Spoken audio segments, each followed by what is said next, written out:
Ito ang GMA Regional TV News. Ihahatid na ng GMA Regional TV ang may init na balita mula sa Visayas at Mindanao kasama si Sarah Hilomen Velasco. Sarah? Salamat, Rafi!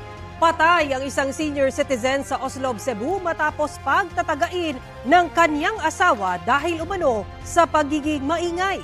Sa San Carlos Negros Occidental naman, mahigit 100 pamilya ang nasunugan. Ang mainit na balita hatid ni Adrian Prietos ng GMA Regional TV.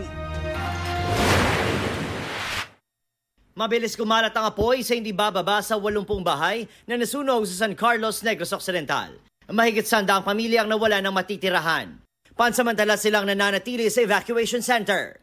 Upon responding, medyo lapad-lapad na siya. Very light materials lang gid siya. Dikit-dikit kayo ang panimalay. As of this year, I think this is the widest. I will try to check if kung may power interruption, maybe candles or sigarilyo.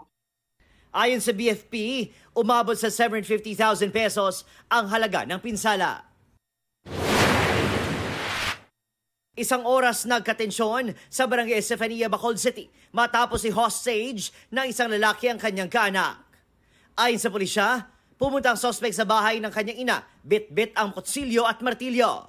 Nagkataong naroon din ang kapatid niya at 2 pamangkin.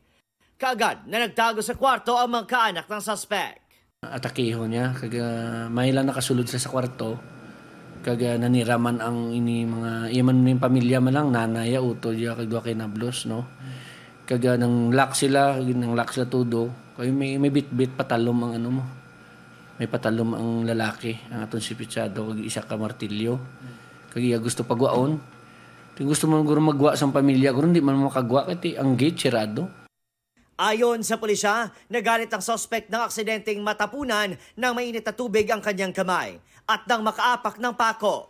Sa huli, umakyat sa pader ang operatiba at napasok ang bahay hanggang sa nakontrol ang suspect. Nadala lang ko to sa ako na kaakig bla ka ganwa kay ti ginahilanat ko to sir mo at that time to. Pagkatapos? Hindi dapat ani natabo na gid sir. Ayon sa pulisya, desididong pamilya na magsampa ng kasong grave threat at alarm and scandal. Napag-alamang under probation pa ito sa kasong illegal possession of firearms. Tinaga at napatay ng isang lalaki ang kanyang misis sa Oslob, Cebu.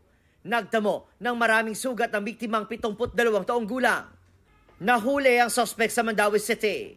Paliwanag ng mister ng suspect, wala siyang maayos na tulog dahil sa ingay umano ng kanyang misis. Mahal pa siya na ikabo naman doon na lang. Tulog kayo yawan din, bungol ako. Although meron na silang mga dating mga pag-aaway, misunderstanding, but this time napuno siya kasi dumating na rin sa point na hindi na raw siya makatulog. Gawa ng mga mga yaw-yaw.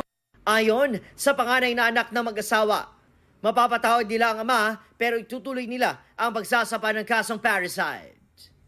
Adrian Prietos ng GMA Regional TV, nagbabalita para sa GMA Integrated News.